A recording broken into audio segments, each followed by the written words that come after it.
With a newly installed Fed chairman, a surprisingly soft inflation print, and persistent geopolitical tensions, what are the implications for U.S. inflation, growth, and Fed policy ahead?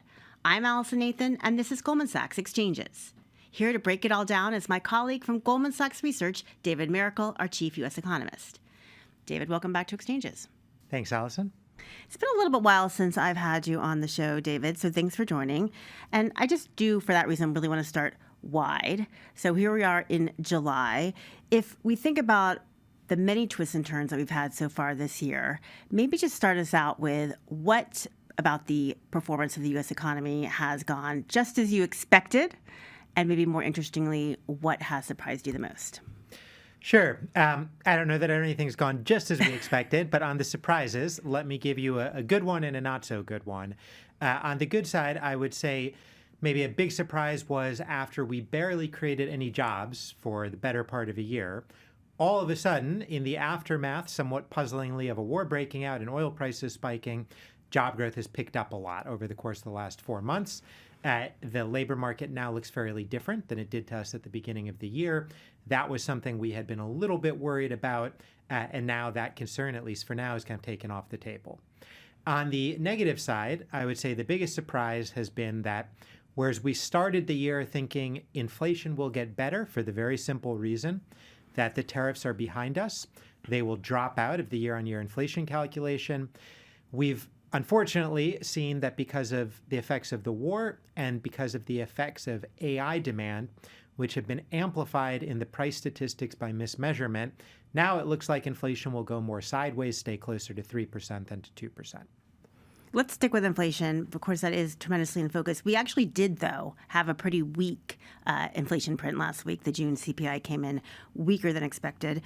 I mean, what do you make of that? How much does that actually suggest to you an inflection point in inflation as you've been expecting? Or is this just a mechanical shift that's going to reverse because gasoline prices, as we all know, went down and now they're headed up again? Right. I think that probably was a bit of an outlier print, and I wouldn't say it greatly changed our view on the inflation path. But for a number of reasons, we do think that that is the start of what will be a run of softer inflation data than we saw, say, over the prior 6 months.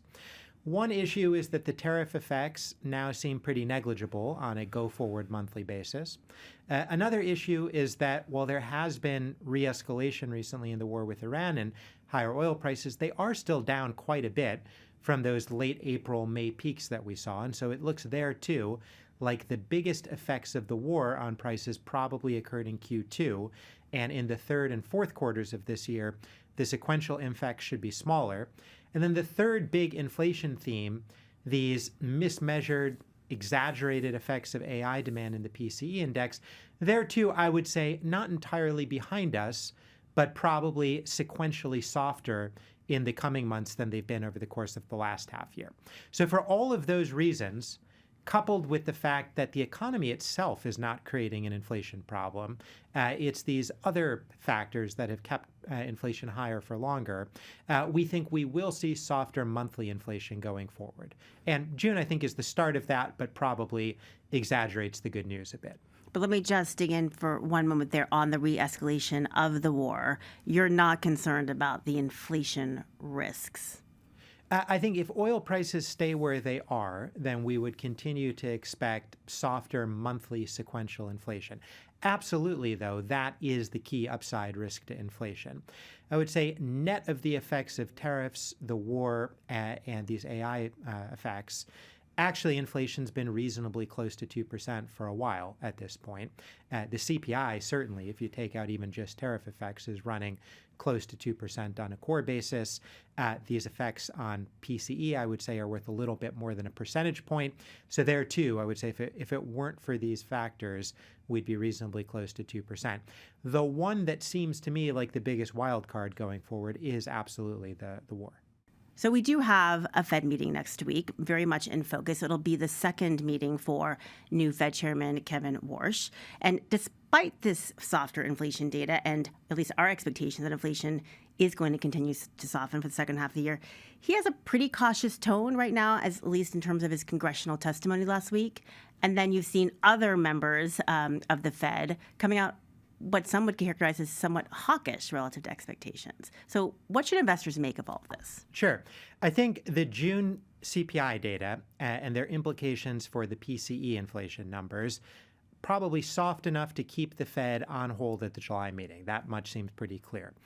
In terms of subsequent meetings, though, the message that we get from the FOMC, from the Fed minutes, for example, is from this point forward, they're kind of done litigating what exactly is causing inflation, asking the question of whether or not it's appropriate to look through the different factors causing high inflation.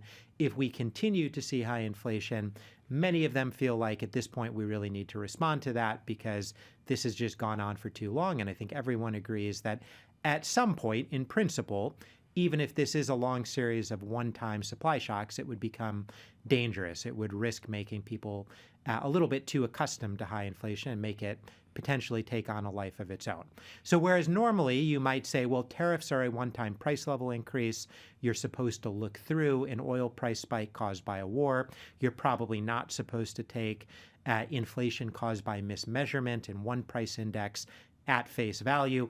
And that would normally be how I would think about it, too. In this context, the message seems to be that they have downplayed different reasons for high inflation for too long, and whatever the source, they would not have a lot of further patience for it. So I think the inflation path that we are expecting for the remainder of the year, where core PCE inflation stays at about 20 basis points or a touch higher, that would be soft enough to keep the Fed comfortable looking through this, staying on hold.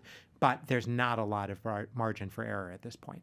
Right. So just to clarify, we expect the Fed, at least our mainline expectation is for the Fed to remain on hold this year and potentially the next move being a cut in 2027. That's right. That is our forecast. I would say the debate about what we do at a 2027 horizon, when these shocks are behind us and inflation's back to 2%, that's an entirely separate discussion. What I would emphasize is for this year, we have the Fed on hold on the thought that the inflation problem we have is not a problem of macroeconomic overheating. There's not really a strong case for cutting in response, and we think the inflation data will improve enough that they'll feel comfortable looking through this. Right. Now, the market expectations, they've swung a bit back and forth, but right now they are still expecting the next move to be a hike and a hike later this year. So does that just look mispriced to you? I would say it's a little bit less black and white than that. I would view market pricing of, call it a hike and a half, as maybe something like a 50-50 chance of 2 or 3 hikes. Our own view is that the probability of hikes is less than 50%, more like 25%, but it's perhaps not quite as black and white of a difference of opinion as hike versus no hike. Let me spend one moment on the balance sheet. That was sort of a big issue potentially where Chairman Warsh had different views than his predecessors to some extent. How do you see that factoring into Fed policy in the months and years ahead?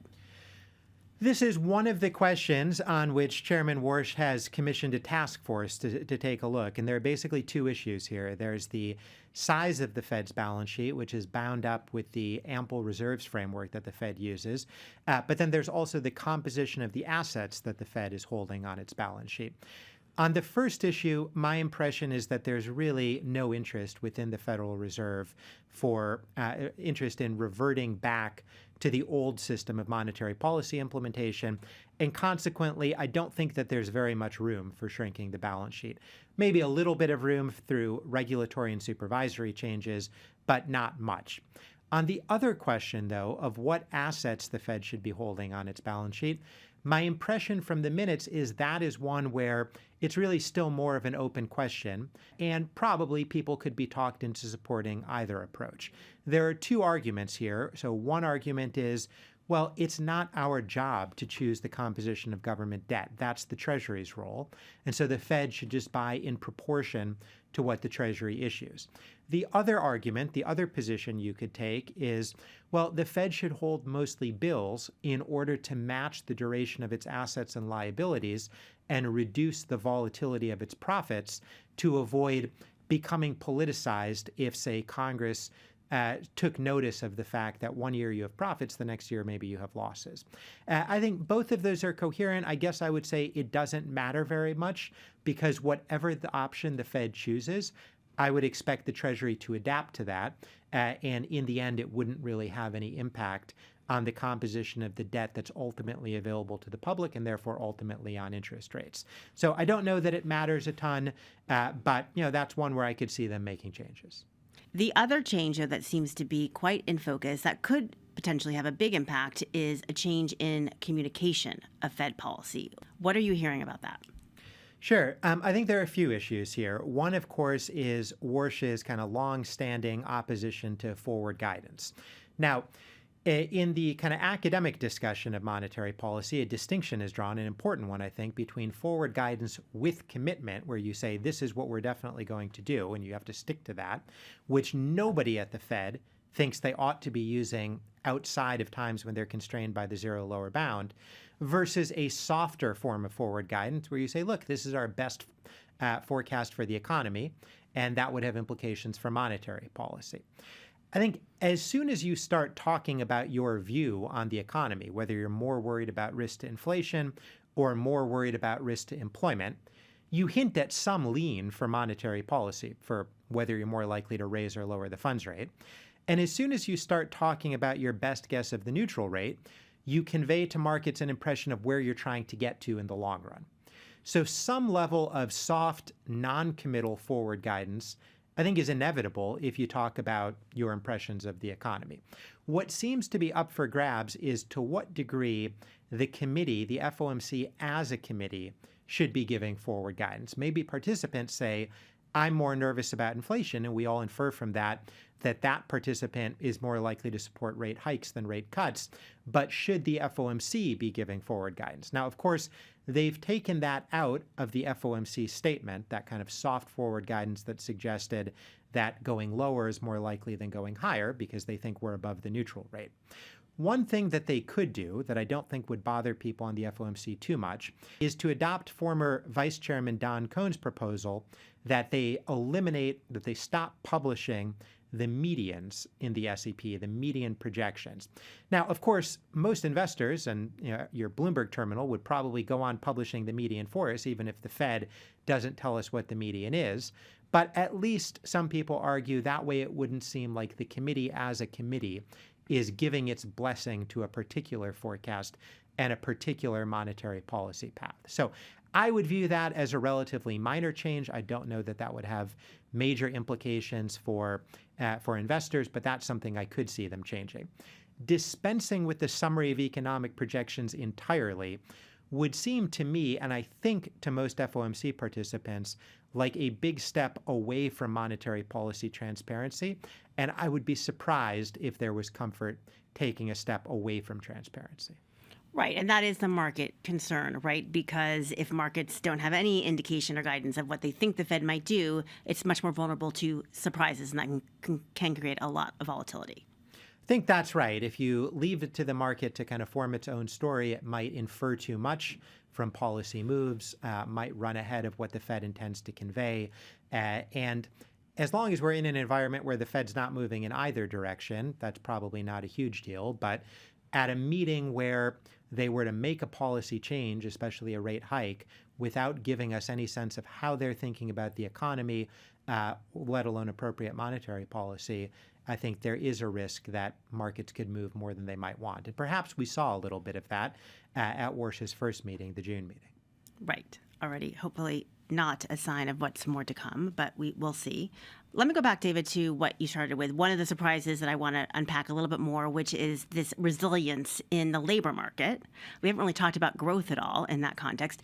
Is the fact that we have a more resilient labor market than we expected a sign that growth is holding up better, or what do you make of it?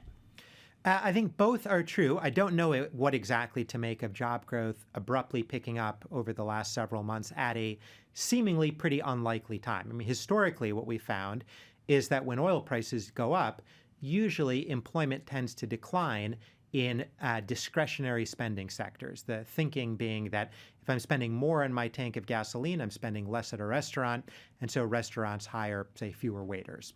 Instead, we've seen the opposite. We've seen, just as the war breaks out and oil prices rise, pretty impressive pickup in job growth to a point where we are now somewhat above what we would think of as what we call the break-even rate, the number of jobs that we need to keep the unemployment rate stable. We think In an environment of diminished immigration, we only need 50 to 60,000 jobs a month, and we've been running above that. So let me just go back to the growth view then. It seems as though we have a resilient labor market, inflation coming down. So are your expectations that growth holds up, or where do we go from here on the overall growth picture in the U.S.? So our growth forecast is, I would call it a hair below potential, but pretty close. Coming into the year, we were a little bit above our estimate of potential growth at 2.5%. The main thinking is that, well, we have not seen much of an impact of higher oil prices on consumer spending yet. At this point, you're looking at an outlook of mediocre real income growth, an already low saving rate, and tax refund payments that have probably run their course. And so in the back half of the year, we're expecting to see somewhat softer consumption growth than we've seen over the last few months since gasoline prices first rose. Coupled with weakness in the housing sector, weakness in government spending, but outsized strength in business investment, we think all of that adds up to a picture for GDP growth, a bit of, around 2%, not bad by any means, but somewhat worse than we would have had without the increase in oil and gasoline prices. And the stock market has been up. So how does that factor into those views? Yeah, the increase in the stock market boosts consumer spending through what we call a wealth effect. We estimate that that's been worth about 3 to 4/10 of a percentage point over the last year, and will be worth about the same over the coming year. This is not the main thing driving consumer spending growth, but it has been a positive recently. So let's just put it all together, David. We have relatively soft core inflation, and we expect the inflation picture to continue to improve. This new Fed chairman, we'll see what more comes from him, and this Middle East escalation. What are the risks you're most focused on here? I think the biggest risk, at least for what we focus on, is probably still the war, its potential impact on inflation, the potential impact of somewhat higher inflation on monetary policy, and the risk that all of that would pose to financial markets. Thanks so much, David, for joining me again. Thank you very much, Allison. This episode of Goldman Sachs Exchanges was recorded on Monday, July 20th, 2026. If you enjoyed the show, we hope you'll subscribe on Apple Podcasts, Spotify, or wherever you listen to your podcasts, and leave us a rating and comment. I'm Allison Nathan. Thanks for listening. The opinions and views expressed herein are as of the date of publication, subject to change without notice, and may not necessarily reflect the institutional views of Goldman Sachs or its affiliates. The material provided is intended for informational purposes only and does not constitute investment advice, a recommendation from any Goldman Sachs entity to take any particular action, or an offer or solicitation to purchase or sell any securities or financial products. This material may contain forward-looking statements. Past performance is not indicative of future results. Neither Goldman Sachs nor any of its affiliates make any representations or warranties, expressed or implied, as to the accuracy or completeness of the statements or information contained herein, and disclaim any liability whatsoever for reliance on such information for any purpose. Each name of a third-party organization mentioned is the property of the company to which it relates, is used here strictly for informational and identification purposes only, and is not used to imply any ownership or license rights between any such company and Goldman Sachs. A transcript is provided for convenience and may differ from the original video or audio content. Goldman Sachs is not responsible for any errors in the transcript. This material should not be copied, distributed, published, or reproduced in whole or in part, or disclosed by any recipient to any other person without the express written consent of Goldman Sachs. Disclosures applicable to research with respect to issuers, if any, mentioned herein are available through your Goldman Sachs representative or at www.gs.com/research/hedge.html. Goldman Sachs does not endorse any candidate or any political party. Copyright 2026. Goldman Sachs. All rights reserved.